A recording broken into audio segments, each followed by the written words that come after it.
Hello everyone, first time మన channel చూస్తుంటే subscribe చేసుకుని పక్కనే ఉన్న బెల్ ఐకాన్ యాక్టివేట్ చేసుకోవడం మర్చిపోవద్దు. వీడియోలోకి వెళ్ళినట్లయితే మేనేజర్ డిజైన్స్ తీసుకొని వచ్చి ఇవ్వగానే సామంత్ ఆ డిజైన్స్ చూసి కావ్య చాలా బాగా డిజైన్స్ వేయడంతో ఇక చాలా హ్యాపీగా ఫీల్ అయ్యి, నువ్వు చెప్తే నేను నమ్మలేదు అనామిక, కానీ చూశాక చాలా క్లియర్గా అర్థమైంది. కావ్య చాలా బాగా డిజైన్స్ వేసింది. ఇక ఈ డిజైన్స్తో ఎక్స్పోలో మనకి అవార్డు రావడం ఖాయం అంటూ చాలా హ్యాపీగా ఫీల్ అవుతాడు సామంత్. ఇదిలా ఉండగా రాజ్ చాలా సతమతం అవుతూ ఉంటాడు. ఇప్పుడు ఏం చేయాలి? ఎవరు కరెక్ట్గా డిజైన్స్ వేసి ఇవ్వలేదు. ఎటు చూసినా అందరూ కావ్య కావ్య అని కలవరిస్తున్నారు. మరొక వైపు నిన్న సామంత్ ఏమో నాకు సవాల్ విసిరినట్టుగా మాట్లాడాడు. ఇప్పుడు నేనేం చేయాలి? అందరితో అన్నట్లు నేనే డిజైన్ వేయాలా? తప్పదు. కంపెనీని మరింత పైకి తీసుకురావడానికి ఇక నేను చేయాల్సింది అదొక్కటే, నేనే డిజైన్ వేస్తాను స్వయంగా అని అనుకుని ఇక రాజ్ అయితే డిజైన్స్ వేయడం స్టార్ట్ చేస్తాడు. ఇక 3-4 గంటల తర్వాత రాజ్ డిజైన్స్ వేయడం అయితే పూర్తవుతుంది. అప్పుడే ఆ డిజైన్స్ చూసి, పర్వాలేదే, నేను కూడా బాగానే డిజైన్స్ వేశాను, ఆ కళావతి తప్ప ఇంకెవరూ డిజైన్స్ వేయలేరా ఏంటి అని అనుకుంటూ మురిసిపోతూ ఉంటాడు రాజ్ తన డిజైన్స్ చూసి తనే. ఇంతలోనే సుభాష్ రాజ్ క్యాబిన్కి కొన్ని డిజైన్స్ తీసుకొని వస్తారు. రాజ్, ఒకసారి ఈ డిజైన్స్ చూడు, ఎక్స్పోలో పెట్టడానికి బాగుంటాయేమో అని అంటే ఇక రాజ్ వాటిని చూస్తూ ఉంటే, ఏంటి రాజ్, ఈ డిజైన్స్ నచ్చాయా అని అడిగితే తను వేసిన డిజైన్స్ కన్నా కూడా సుభాష్ తీసుకొచ్చిన డిజైన్సే చాలా బాగా నచ్చుతాయి రాజ్కి. అప్పుడే రాజ్ చాలా హ్యాపీగా ఫీల్ అవుతూ, డాడ్, డిజైన్స్ అయితే చాలా బాగున్నాయి, కానీ ఎవరు వేశారు అని అడుగుతాడు డౌట్గా.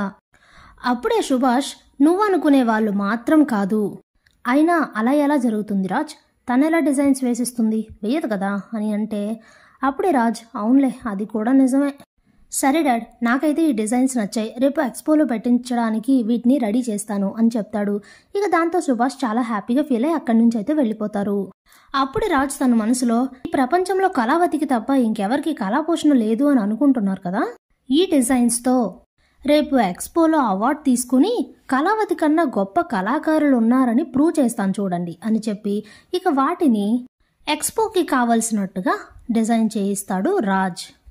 ఇంతలోనే ఉదయం అవుతుంది. ఉదయాన్నే రాజ్ ఫ్యామిలీతో కలిసి ఎక్స్పో జరిగే చోటుకైతే వస్తాడు. ఇంతలోనే సామంత్, అనామిక కూడా వస్తారు. అప్పుడే కావ్య కూడా అక్కడికి వస్తుంది. కావ్యాన్ని చూసి రుద్రాని, ఏంటో ఇక్కడికి కూడా దయచేసావు, ఏదో ఒక వంకతో ప్రతిసారి మా రాజ్కి ఎదురుపడి తన మనసు మార్చేయాలని, మంచి మార్కులు కొట్టేయాలని, తనతోనే ఇంటికి పిలిపించుకోవాలని తెగారట పడిపోతున్నట్టున్నావు అని రుద్రాణి అంటే, కాపురాలు కూల్చే మీలాంటి వాళ్ళు పక్కనుండగా అలాంటివేవి జరగవని నాకు బాగా తెలుసు, కానీ ఎవరేంటనేది కొంతమందికి తెలియడం లేదు, తెలిసే రోజు ఖచ్చితంగా వస్తుంది అని అంటుంది కావ్య. ఆ మాట వినగానే అపర్ణ, ఇంద్రాదేవి ఇద్దరు కూడా నవ్వుకుంటూ ఉంటారు. ఇంతలోనే సామంత్, అనామిక ఇద్దరు కూడా ఎక్స్పో దగ్గరకైతే వస్తారు. ఇక రాజ్ సామంత్ పక్కన అనామికను చూసి షాక్ అవుతాడు.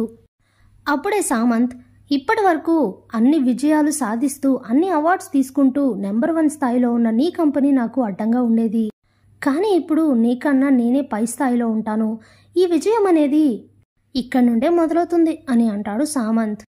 అప్పుడే రాజ్, నువ్వు ఎన్ని విజయాలు సాధిస్తావనేది పక్కన పెడితే తొందరలోనే నీ పతనం మొదలవబోతోందని మాత్రం నాకు తెలుస్తోంది, నీ పక్కన ఉండే వాళ్ళని బట్టే ఆ విషయం నేను చెప్పగలుగుతున్నాను, ఒక్కసారి ఆలోచించుకో అని చెప్పి అక్కడి నుంచి వెళ్ళిపోతాడు రాజ్.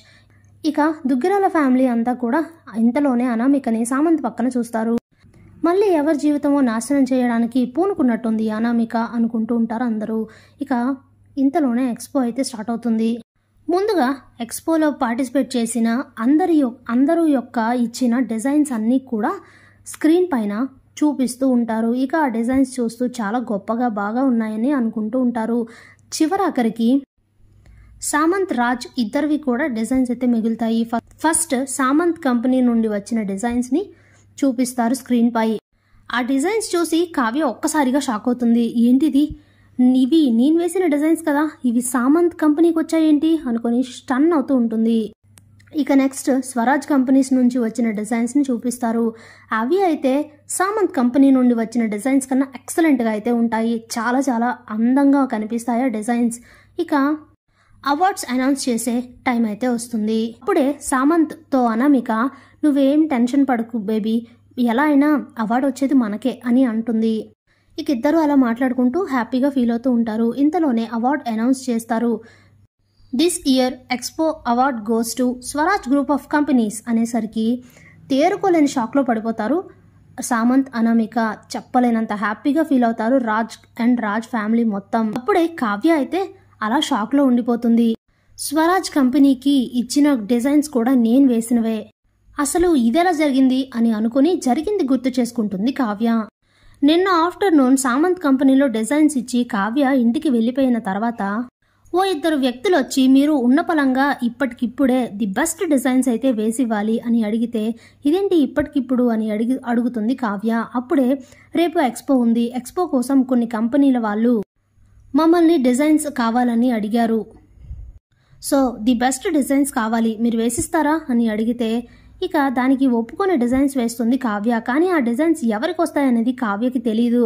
ఇక ఆ విషయం గుర్తు చేసుకుంటుంది కావ్య. ఇంతలోనే స్వరాజ్ కంపెనీస్కి అవార్డు రావడంతో సామంత్ అయితే మళ్ళీ మొదటికే వచ్చింది. నేను ఈసారైనా అవార్డు కొట్టేసి నెంబర్ 1 ప్లేస్లో నిలుద్దామనుకుంటే అది కాస్త మళ్ళీ ప్లాన్ బెడుసుకొట్టింది. అసలు ఈ కావ్య కన్నా మంచిగా డిజైన్స్ వేసేవాళ్ళు ఎవరు, అసలు ఇదంతా ఏంటి అనుకుని ఇక సామంత్, అనామిక చాలా కోపంగా అయితే అక్కడి నుంచి వెళ్ళిపోతారు.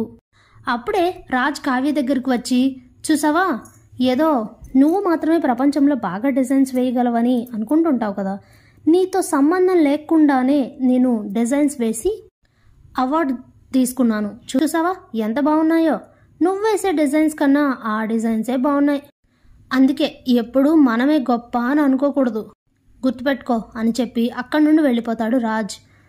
ఇదంతా విన్న సుభాష్ మాత్రం ఆ డిజైన్స్ కూడా కావ్య వేసి ఇచ్చినవేరా, నీకు తెలియకుండా మేనేజ్ చేశాను అంతే అనుకుంటూ హ్యాపీగా ఫీల్ అవుతూ ఉంటారు. Thanks for watching.